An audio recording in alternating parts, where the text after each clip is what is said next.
समय लोकसभा में paper leak के खिलाफ कानून में संशोधन के सवाल पर बहस चल रही है। ज्यादा से ज्यादा एमपीज को अपनी बात कहने का मौका मिले, इसलिए आज पार्लियामेंट रात 10 बजे तक चलेगी। आज डिबेट के दौरान कई इंटरेस्टिंग मौके देखने को मिले। प्रियंका गांधी ने एग्जाम रिफॉर्म्स के लिए बनी एक्सपर्ट कमेटी के एक साइंटिस्ट को गौमूत्र विशेषज्ञ बताया, तो अनुराग ठाकुर ने डॉक्टर कामकोटी की डिग्रियां गिनवा दी और यह भी कह दिया अगर गांधी परिवार की सारी डिग्रियां मिला ली जाएं तो भी उनकी क्वालिफिकेशन प्रोफेसर कामकोटी से कम होगी। गौरव गोगोई ने इस बात की शिकायत की कि बीजेपी के कार्यकर्ताओं ने इस्तीफे के बाद धर्मेंद्र प्रधान का स्वागत क्यों किया। अखिलेश यादव ने शिक्षा पर बात करते करते राम मंदिर की चोरी का जिक्र किया। उन्हें योगी आदित्यनाथ बार बार याद आते रहे। शिवसेना के शिंदे ने जंतर मंतर पर प्रधानमंत्री को दी गई गालियों पर नाराजगी जाहिर की। तेजस्वी सूर्या ने गिनाया कि मोदी के प्रधानमंत्री बनने के बाद कितने आईआईटी बने, कितने आईआईएम खुले, शिक्षा का बजट दोगुने से ज्यादा हुआ। लेकिन सबसे ज्यादा हंगामा तब हुआ जब प्रियंका गांधी ने नए शिक्षा मंत्री प्रहलाद जोशी पर आरोप लगाया कि उन्होंने एक रेपिस्ट का बचाव किया था। प्रहलाद जोशी ने इस बात को बेबुनियाद और झूठ बताया और प्रियंका गांधी से सबूत मांगा। प्रियंका गांधी बिल्किस बानो केस का रेफरेंस दे रही थी, लेकिन इन सारी बातों के बावजूद बड़ी बात यह है कि सभी पार्टियों ने कानून में नए संशोधन का सपोर्ट किया है, इसलिए कल यह संशोधन पास भी हो जाएगा। मैं आपको दिखाता हूं आज चर्चा के दौरान सत्ता पक्ष और विपक्ष के बीच कैसे नोकझोंक हुई। आज पीएमओ में एमओएस जितेंद्र सिंह ने पेपर लीक के खिलाफ नए बिल पर चर्चा की शुरुआत की। जितेंद्र सिंह ने ओपनिंग रिमार्क में बिल के प्रोविजंस बताए और सभी दलों से बिल पास कराने में सपोर्ट मांगा। अभी तक विपक्ष के जितने सांसद इस बिल पर बोले हैं, किसी ने बिल का विरोध नहीं किया, लेकिन विपक्ष के सांसदों ने यह कहा कि नए कानून से कुछ नहीं होगा, यह भी नाकाम हो जाएगा। हालांकि किसी ने बिल की कोई खामियां नहीं बताई। उनका तर्क यह था कि 2 साल पहले मोदी सरकार ने पेपर लीक के खिलाफ कानून बनाया था, उसके बाद भी पेपर लीक नहीं रुके, तो कानून में बदलाव से, नए संशोधन से क्या हो जाएगा।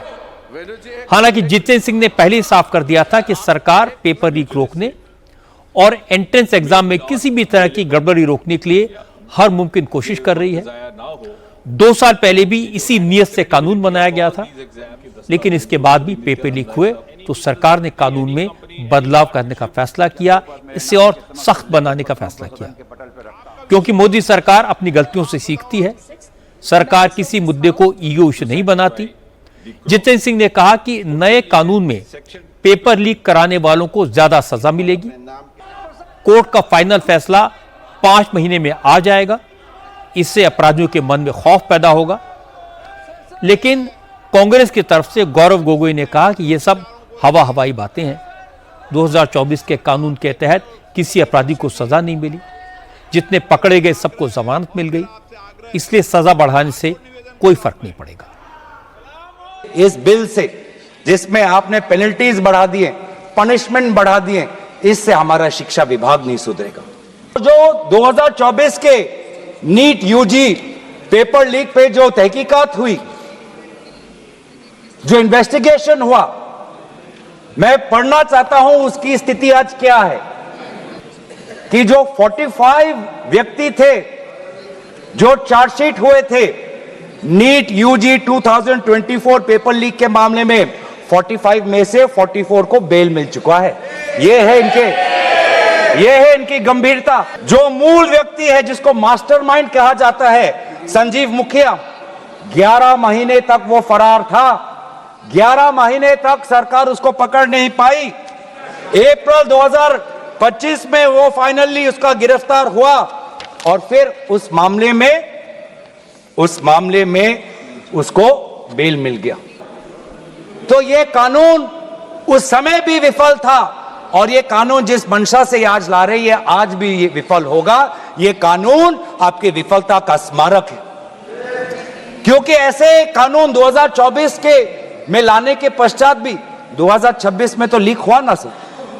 अगर कानून इतना ही सशक्त था तो आज 2 साल बाद ही इतना बड़ा व्यापक लीक कैसे हुआ? और अफसोस की बात है सर, उस समय में भी शिक्षा मंत्री धर्मेंद्र प्रधान थे। अब मैं आपको अखिलेश यादव की बात सुनवाता हूं। अखिलेश यादव ने कहा कि सरकार पुराने कानून को ही झाड़ पोंछकर नए नाम से ले आई है। अखिलेश हर मुद्दे को यूपी से जोड़ते हैं, उन्हें यूपी में चुनाव लड़ना है। उन्होंने पेपर लीक को भी राम मंदिर के चढ़ावे की चोरी से जोड़ दिया। अखिलेश ने कहा, जो लोग राम मंदिर में चोरी नहीं रोक पाए वो पेपर लीक क्या रोकेंगे? जब देश भर के एग्जाम आउटसोर्सिंग के जरिए होते हों तो पेपर लीक के खिलाफ कानून बनाने से कुछ नहीं होगा। किस कानून को, जो कानून पहले बनाया उसी कानून का संशोधन करके लेके आए हैं? किसकी आंखों में आप धूल झोंक रहे हैं? और अगर कानून से बच रहा होता तो भाजपा की 10 साल की सरकार में 20 परीक्षाएं कैसे लीक हो गई? 20 परीक्षाएं लीक हुई अध्यक्ष महोदय, जिसमें कोर्ट तक जाना पड़ा, उसके बाद परीक्षा रद्द हुई है। और नीट परीक्षा कोई पहली बार लीक नहीं हुई, दोबारा लीक हो गई, कानून बनने के बाद लीक हुई। सहायक प्रोफेसर भर्ती लीक है, लेखपाल भर्ती लीक हुई। यूपी जैसे स्टेट, जो सबसे बड़ा स्टेट है, जहां से प्रधानमंत्री चुन करके आते हो, वहां तक पेपर लीक हो जा रहा है। जो लोग चढ़ावा चोरी नहीं बचा पाए वो पेपर लीक कैसे बचा पाएंगे? जो भगवान के दरबार से दान गायब हो गया, दान चला गया, वो लोग पेपर लीक बचाएंगे? और जो संस्था परीक्षा एग्जामिनेशन करा रही है वो एनटीए में भी आउटसोर्स कर दिया आपने। हम विपक्ष के लोगों को तो डर ये लगता है अध्यक्ष महोदय, कहीं ऐसा ना हो कि ये पूरी सरकार को आउटसोर्स कर दें। चूंकि विपक्षी दलों के सांसद बार बार सवाल पूछ रहे थे कि पेपर लीक करने वालों का कन्विक्शन क्यों नहीं होता, अपराधियों को सजा क्यों नहीं मिलती, बेल क्यों हो जाती है, इसका जवाब दिया बीजेपी के सांसद तेजस्वी सूर्या ने। तेजस्वी सूर्या ने कहा कि अपराधियों को सजा इसलिए नहीं होती थी क्योंकि कांग्रेस की सरकारों ने पेपर लीक को गंभीर अपराध माना ही नहीं। मोदी सरकार ने इस प्रॉब्लम को समझा, पहले 2024 में कानून बनाया, अब उस कानून में जो खामियां थी, जो कमियां रह गई थी, उन्हें दूर किया जा रहा है। तो इसमें आपत्ति क्या है? अध्यक्ष जी, in 75 years of India's independent history, कई सारी पेपर्स लीक हो चुके हैं। मैं जब इस भाषण के लिए तैयारी कर रहा था, हजारों papers in the last 20 years, more than 200 paper leaks have taken place, केंद्र सरकार के स्तर पे, प्रदेश सरकार के स्तर पे। I can give you a full list when who was in power, but is that going to solve the problem? And this bill that Prime Minister Modi is bringing today is the solution. It is 30 years late, but for the first time in the country's history, 70 years के बाद एक special कानून examination के बारे में पारित हो रहा है। कन्विक्शंस इसलिए नहीं होता था क्योंकि एक स्पेशल कानून इसके लिए नहीं था। आप 2010 में इसको इंट्रोड्यूस किए थे, पास नहीं किए थे, हम इस बार इसको पास कर रहे हैं। This is the reason.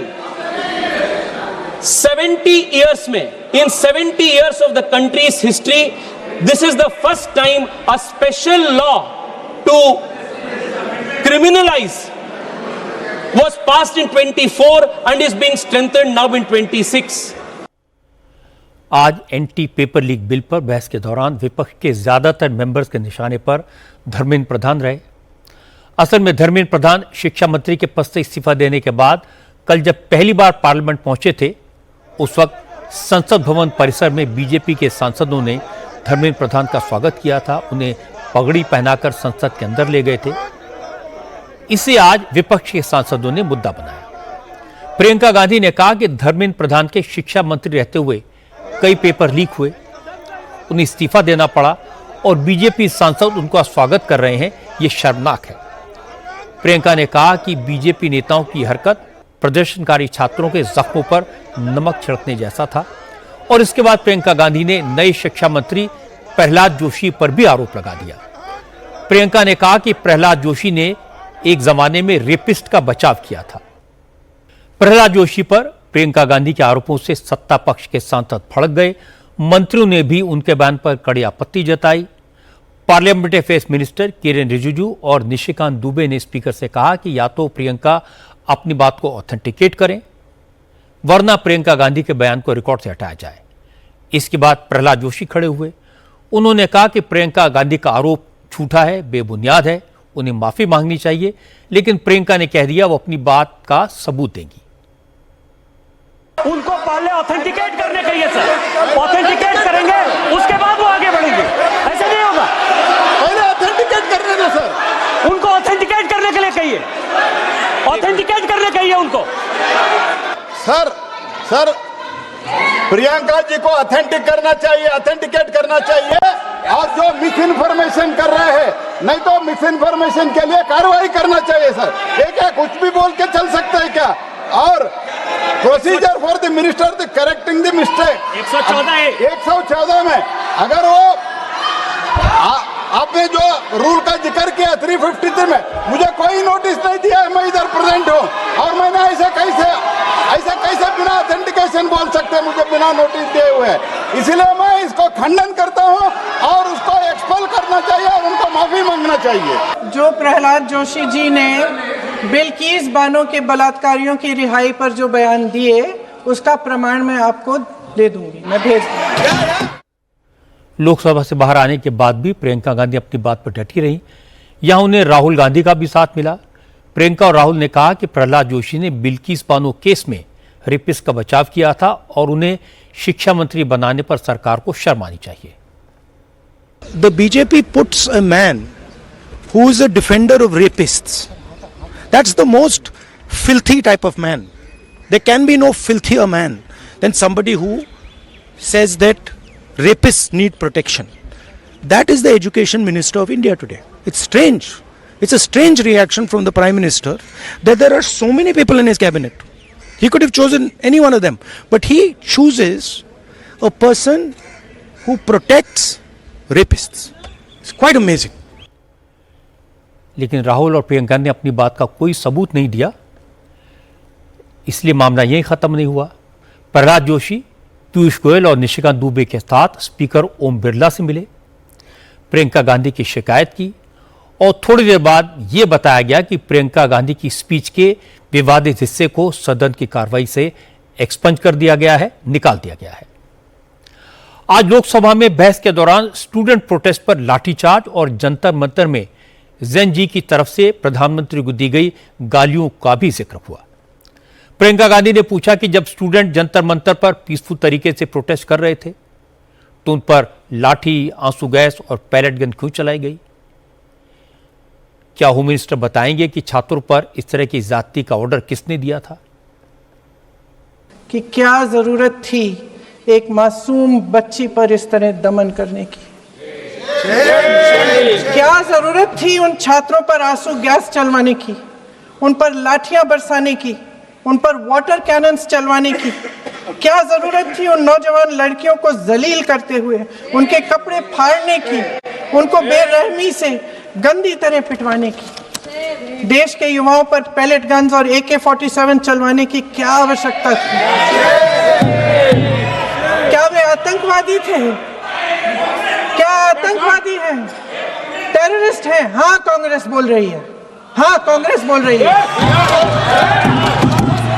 जवाब दीजिए, जवाब दीजिए। कांग्रेस बोल रही है, जवाब मांग रही है, जवाब दीजिए। गृह मंत्री जी जवाब देंगे। किसने ऑर्डर दिया? किसने ऑर्डर दिया पैलेट गन्स चलाने के लिए? किसने ऑर्डर दिया? बताया गया कि कल अमित शाह लोकसभा में प्रियंका गांधी और बाकी सांसदों के इस तरह के सारे सवालों का जवाब देंगे। विपक्षी सांसदों ने सरकार पर तानाशाही का भी इल्जाम लगाया। छात्रों पर दिल्ली पुलिस और रैपिड एक्शन फोर्स के एक्शन का जिक्र किया, लेकिन विरोधी दलों के नेताओं ने जंतर मंतर से प्रधानमंत्री मोदी को दी गई गालियों, प्रदर्शन के दौरान हुई अश्लीलता की कोई बात नहीं की। तो शिवसेना के सांसद श्रीकांत शिंदे ने कहा कि अगर सरकार का रवैया तानाशाही वाला होता तो प्रोटेस्ट के दौरान जिस तरह की हरकतें की गई, सरकार उनकी अनदेखी न करती। लोगों को भड़काया गया, लोगों में जो है यहाँ पर इनके पार्टी के भी लोग वहां पर गए और बदिया गालियां जो है वहां पर देने लग गए। हमारा देश का युवा जो है ये बदिया गाली नहीं देगा, लेकिन आज वहां पर दी गई। ये कहते हैं डिक्टेटरशिप, तानाशाही। अगर डिक्टेटरशिप, तानाशाही होती तो यहाँ पर जो रील बनाए प्राइम मिनिस्टर महोदय के विरोध में, यहाँ पर गालियां दी उनको, उनके मां के ऊपर गालियां दी, सीआरपीएफ को गाली दी, सेना को गाली दी, पुलिस को गाली दी। अगर डिक्टेटरशिप नहीं होती यहाँ पर तो ये गाली देने की हिम्मत कोई करता नहीं। आज यहाँ पर जो है डेमोक्रेसी है, इसलिए हमने स्टूडेंट के साथ बात की, स्टूडेंट्स को बुलाया, उनके बारे में उनको क्या चाहिए ये सुना, और आज तो उनके ऊपर के मुकदमे भी हमने वापस ले लिए। इसे डेमोक्रेसी कहते हैं। इस बिल पर चर्चा के दौरान आज करीब 15 से ज्यादा नेता बोले, लेकिन विपक्ष की तरफ से सरकार पर सबसे तीखा हमला प्रियंका गांधी ने किया। उन्होंने मोदी के इंस्टाग्राम पोस्ट का जिक्र किया, मोदी जो हाई पावर कमेटी बनाई है उसके मेंबर्स का जिक्र किया, और ये जिक्र करते समय गौमूत्र की बात की। प्रियंका ने कहा कि गौमूत्र के एक्सपर्ट पेपर लीक रोकने के सुझाव क्या देंगे, ये सोचने वाली बात है।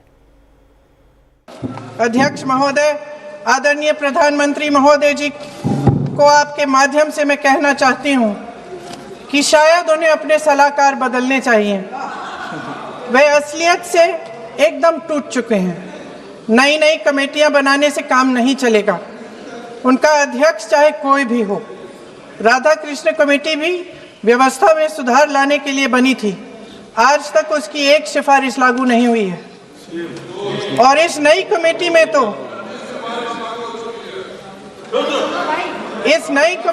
तो एक एक्स-आईबी चीफ, फिर चिल्ला रही है, एक एक्स-आईबी चीफ, एक आईटी कंपनी के मालिक और एक गौमूत्र के विशेषज्ञ भी हैं।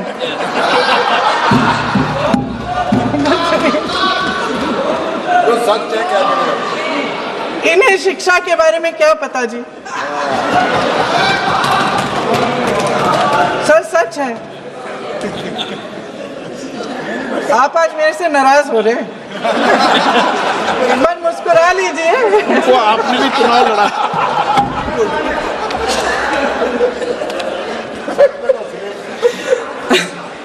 सर, फास्ट ट्रैक कोर्ट्स का रिकॉर्ड पहले से ही बहुत खराब है।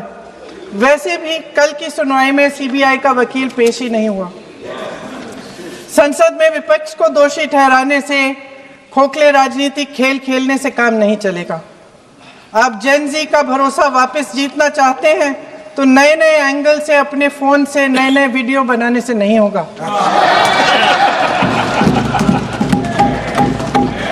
प्रधानमंत्री जी को कैमरे का एंगल नहीं, दिल का एंगल बदलना पड़ेगा।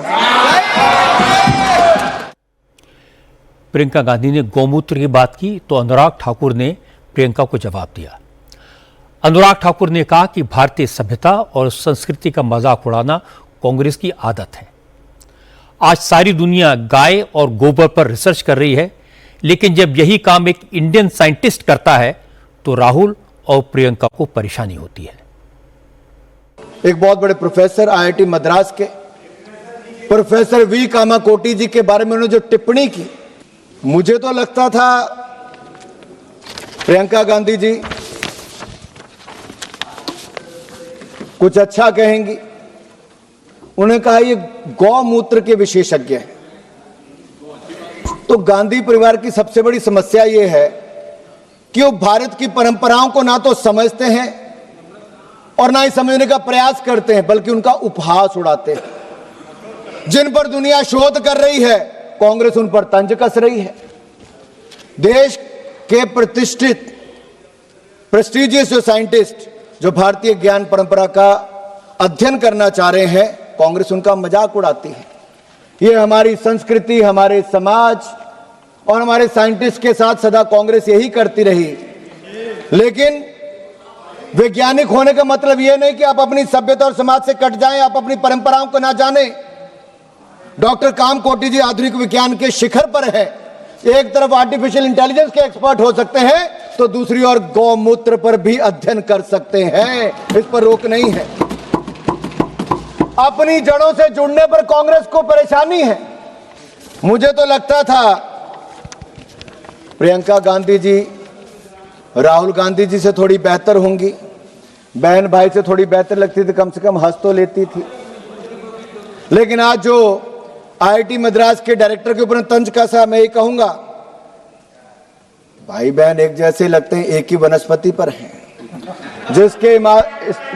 जिसके इस्तेमाल के साथ दिमाग कई बार सही तरह से फंक्शन नहीं करता है और हो सकता है गौमूत्र इसको क्योर करे। प्रियंका गांधी ने दिल का एंगल बदलने की बात कही थी तो उन्हें जवाब दिया तेजस्वी सूर्या ने। बीजेपी के यूथ लीडर तेजस्वी ने कहा कि बिहार विरोधी दलों के नेता सिर्फ सियासी बातें करते हैं, लेकिन मोदी सरकार सिस्टम में बदलाव की कोशिश कर रही है। आज जो बिल आया है वो तो सिर्फ एक कदम है। तेजस्वी सूर्या ने कहा कि सरकार एजुकेशन सिस्टम में ऐसे बदलाव कर रही है जिससे छात्रों की प्रतिभा का मूल्यांकन सिर्फ 3 घंटे के एग्जाम से नहीं होगा। स्टूडेंट्स को एंट्रेंस एग्जाम का तनाव और स्कूल की परीक्षा में नंबर्स की टेंशन से मुक्ति मिलेगी।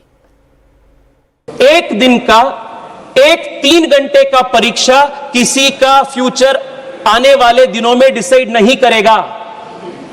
3 साल से आप जब तक आप कॉलेज में ये बोर्ड एग्जाम देंगे तब तक 360 डिग्री असेसमेंट, प्रोजेक्ट वर्क होगा, रिसर्च पेपर्स होगा, ओरिजिनल प्रॉब्लम सॉल्विंग एक्सपर्टीज होगा, अन्य करिकुलर एक्टिविटीज होगा। ये 360 डिग्री असेसमेंट के आधार पर एग्जामिनेशन का मार्किंग होगा। What this means in other word अध्यक्ष ji is this is going to fundamentally change the nature of examinations in the country. आज के जो एंट्रेंस एग्जाम का जो व्यवस्था है that is going to fundamentally change.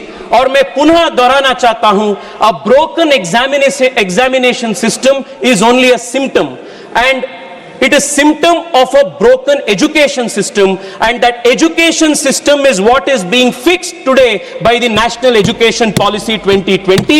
and आने वाले दिनों में जो बच्चे in next 3-4 years अध्यक्ष जी जो बच्चे बाहर आएंगे नए एजुकेशन पॉलिसी के, they will not face the kind of stress, the kind of pressure that examination system is forcing on young children today। Parliament में पेपर लीक कानून में संशोधन पास हो जाएगा, यह बात पक्की है। पेपर लीक माफिया पर फंदा कस जाएगा, यह बात भी सुनिश्चित है।